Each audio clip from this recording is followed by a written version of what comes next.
А я жил на повороте аэропорта. Ага. Самый такой тяжелое место было. Да. Третий, там была А там база, внизу автобаза. автобаза была, 9 и еще Да. была сам МЧ, военная. Да, да. Там вот какие-то все время войны были.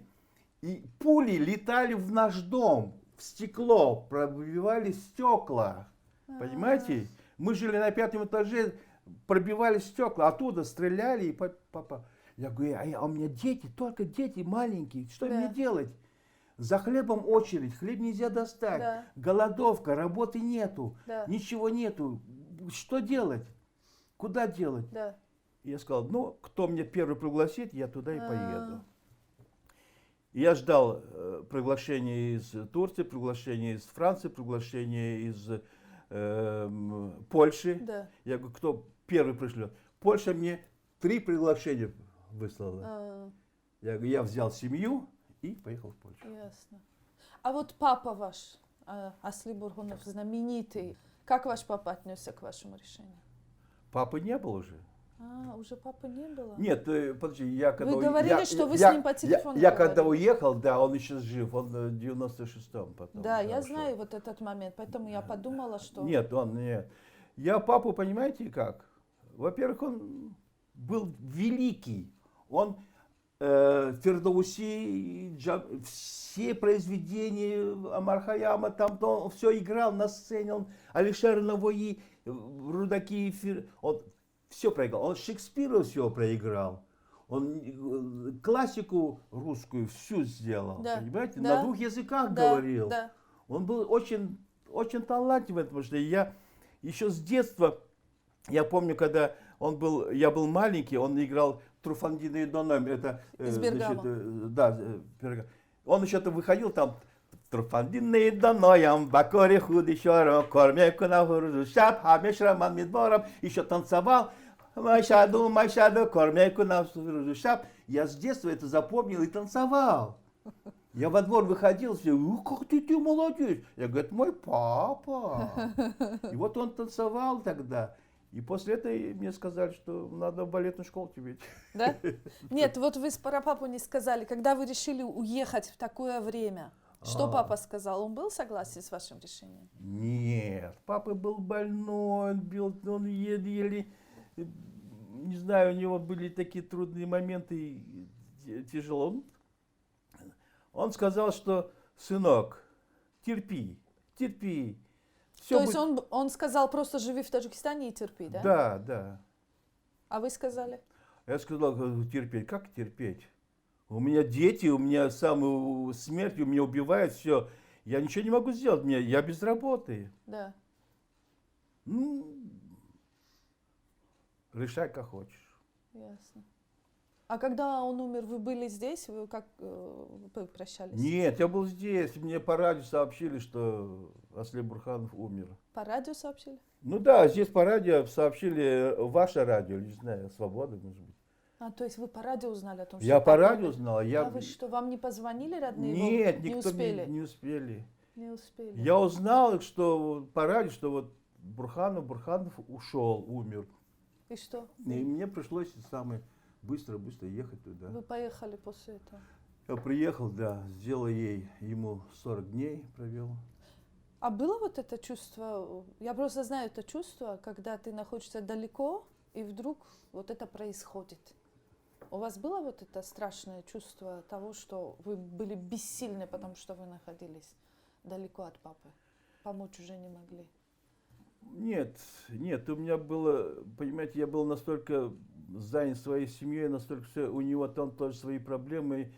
Он же, как говорится, все время говорил, сынок, ты ко мне приезжай, потому что ты меня должен похоронить. Да. Ты меня должен похоронить. Да, таджикская философия. Да. Да. Я приготовил там место, вот это железка, вот он мне все я говорю, папа, подожди, все будет нормально, ты не торопись, все будет нормально. Ну, в общем, я уехал, уже через несколько лет мне сообщили, что он ушел. Но я, как говорится, в таких случаях хорошо, что я был далеко, и это пережил легко. Если я был бы близко, может быть, я по-другому. А там брат ваш, я так поняла, был, да, Да, рядом с брат, ним? Зафар, да, Зафар. Зафар. Он все сделал, он все за меня, все Да. как положено. Я выслал им там какие-то там деньги для Да. похорона туда-сюда, чем мог. Да. Существует мнение, и сейчас оно очень усиливается в таджикском обществе, вообще во многих республиках Центральной Азии есть такое мнение, что вы, наверное, слышали, балет, опера – это чуждые нашей национальной культуре виды искусства. Некоторые вообще предлагают от них отказаться. В некоторых странах, вы, наверное, это слышали, даже предлагали закрывать оперные театры. Да, да. Вы представитель как бы очень традиционной семьи. Вы таджик, вы мальчиком были, когда стали заниматься балетом. Было ли у вас тоже в семье, вообще как принималось это все решение, было ли в семье вот это вот обсуждение того, что нужно ли вам, мальчику, заниматься этим видом искусства? Ни в коем случае. Вот как это Нет, происходило? Не было. Просто мой папа, он был не в курсе, хореографический учитель. Он говорит, ты здесь научишься хор. Он хореографический, он думал, что поют. Ты здесь научишься петь. Я говорю, папа, там танцуют, балет. Да. Балет, и не надо. Вот Зачем? почему он сказал не надо? Почему? Он хотел, чтобы я был рядом с ним. Он Ну, хотел, вы же чтобы... практически в Таджикистане же были. Он если так. хотел из меня сделать драматическим актером. Драматическим актером, Да. понимаете? Да. И говорит, а там неизвестно какой что. А я же поехал как в целой группе, меня просто назначили как самого способного мальчика в этой группе. Да. И сразу меня взяли, и без всяких разговоров. И папа согласился потом с этим, да? Ну, Потому что вы папа, стали... он уже давно согласился. Я когда был уже в училище, он приезжал ко мне в Ленинград, он согласился, он говорит, только будь таким же, как я. А что это значит? Таким же, как я. Знаменитый. Папа хотел, чтобы Да. ваше имя звучало. Да, конечно, Бурханов, говорит, это потому что на его спектакле в свое время невозможно было достать билетов. Попасть. Да, я помню, это Корич Камба, Да, там он играл, да. и играл сам пятирублевая невестка. Весь зал орал, кричал, смеялся. Все ходили, изображали моего отца, как он обманывал там Да, жулик. да. Это было гениально. А когда я приехал, на нас с Малякой всегда были полные залы. Всегда были полные залы. Да. На оперу 15 человек, Да. а на балет наш полные залы. Да. Мы всегда, нас зритель очень любил. Мы стали лауреатами, стали солистами там. Сами пробились. Есть мнение о том, что опера и балет, они чужды таджикской культуре. Нет, это сейчас там говорят, потому что, знаете, у нас развал пошел. Мы когда приехали из Ленинграда, мы танцевали в районах где-то там, на нас бросали яйца. Да вы что? Да. Почему? Потому что она поднимает ногу высоко. Да. И тут,